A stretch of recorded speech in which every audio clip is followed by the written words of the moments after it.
Good morning, anyone, anyone watching. Uh, if anyone will end up watching. So, anyways, like I always like to begin that I'm putting these stories here because I believe that when one has a moment that they feel close to Hashem, it should be shared with other people the same way that it was done in the Beis Hamikdash by Todah offerings by carbon Todah. That with the carbon Todah there was a massive amount of food that came along with it. Why was there a massive amount of food? Because um, in order that people would get together for a big Seudah, and if there was a big Seudah, they would be sharing with one another the incredible moments of Hashgacha Pratis, the incredible Nisim and Niflas that Hashem did for them. So this is a sweet little story. This week, after Rosh Hashanah, I was driving my car and I was sending a message to a friend of mine about what I learned from hearing absolutely beautiful nigunim being sang on the west side in Milwaukee, Wisconsin. And these nigunim were so beautiful. And what I realized was like, if only as a Jewish people and as a Jewish community, every single person would see a mitzvah, a possibility to help someone that's in need within the Jewish people, or a need for a communal need. You could see this as a incredible opportunity, something that you're looking forward to doing the same way that you do when a good niggin starts in shul and everyone's like with a passion and a fire ready to jump into that experience. The same thing with a mitzvah. That's the way that we were to treat mitzvahs, was with that passion and fire that we have when a beautiful niggin is beginning. The music, the song that would come out of our deeds as a people would for sure bring Mashiach. It would be absolutely incredible if we could come into mitzvah opportunities with that kind of a passion. Then the things that we would see in this world, the revelations of Hashem that we would see would be absolutely incredible. So that was the message that I was sharing. And as I was driving, I needed to stop at the pharmacy to get some medicine. And I realized, I got to stop at the school because I forgot my tefillin there. So I went back to the school. And as school was already over, and seemingly no one should be there. It was already over for 15 minutes. But it happened to be that my father was in the hallway. And I went over to my father to say hi to him and see what's going on. And when I came to him as we're talking, I noticed that there were some sheets on the desk that I was trying to print out earlier that day. Why was I trying to print them out? Because I have a student that came to me, and not weirdly, but like this doesn't normally happen in our school. It's the first time that it ever happened.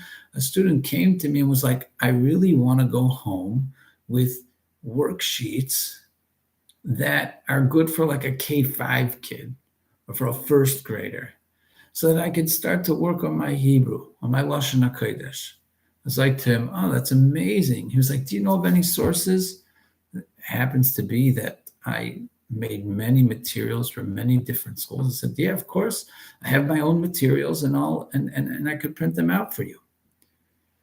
And like I said, Nigun, so that morning I was like, immediately I'll print them out now. So I was looking on my computer immediately for different things to print. And when I came to the office, I saw that the printer wasn't working. And a coworker of mine was also trying to figure out how to get it working. We couldn't get it working. So what was I supposed to do? I said, maybe I could send him the files or something like that. They print them at home, but I really wanted to do the mitzvah. I really wanted to help him. And then eventually, a little bit later, someone came in to fix the printer. But when he came, there was a second problem that he noticed, and it wasn't just the ink that he was bringing, this printer guy. And so I thought, I forgot about it. I had to go to work. I had to teach some more classes, and I left the building. And when I came back to the building, I saw the sheets were printed out. Why did I see them? Because I went to my father. I would have forgotten about them. I would have forgotten about the whole thing. And also I wouldn't have thought that I should print them out, because the boy is going to be leaving that night, and I probably wouldn't see him. And I'm not going to have enough time to go out to his dorm. And, so it was like out of sight, out of mind at that point. I felt, probably like I tried my best, and you move on. But here I come back because I left my tefillin there. And my father, I want to go and say hi to him. So I walk past the office where I would have gotten my tefillin, and there, right there, are sitting the sheets that I printed out. And it reminded me, I was like, oh my gosh, I have to get this to this student of mine. So I grab the sheets and I go back to the office now to get my stuff so I can leave. I'm in a rush. And I'm thinking to myself, who can I reach? Maybe one of the shluchim are going to come here, and they're going to go back to the dorm tonight, and they can bring the sheets to this young man that was asking for it. So I call once, twice, he doesn't answer. And then all of a sudden I get a call from someone else, a student, not a shliach, and it's the shliach. She says, sorry, my batteries ran out. What's going on? And I told him about the situation with the sheets and how I want to give them to this boy. And I'm like, is anyone going to be here that could bring these sheets to him?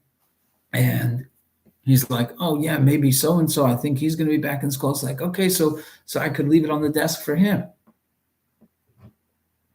And then as I'm walking out down the hallway, he's like to me, wait a second, did you say so-and-so needs the sheets? And I said, yeah. And he said to me, he's in the school right now. What? He's in the school? No students are in the school right now. He said, no, he's in the cafeteria. I was like, huh? Like, there'd be no reason for a kid to be there in the cafeteria. Like, it was a weird thing. Like, are you serious? He's like, yeah. I was like, can't be. So I go back and I grab the sheets and I start walking towards the cafeteria, and I can hear someone's playing piano. And when I walk in, there the boy is. And I'm like, that's awesome. I had the sheets in my hand. I didn't need to have a shliach do it for me. I didn't need someone else to do it for me. But Hashem orchestrated it in such a way that I would need to go get my tefillin while I'm involved in another mitzvah. I would see my father. He would be at work late. My father would be sitting right next to the sheets. I would have to walk back into the office to spend some more time to go get my tefillin. And then I think of the idea of the table. So I called the person that normally might come back there. And then I end up finding out that the boy is there, which I would have totally missed. I would have totally missed and wouldn't have been able to hand it to him if I wouldn't have called the shliach and the shliachs the student that lives in the dorm with the shliach wouldn't have offered him his phone to make the phone call. This is pashut amazing. I would have just walked right past that cafeteria.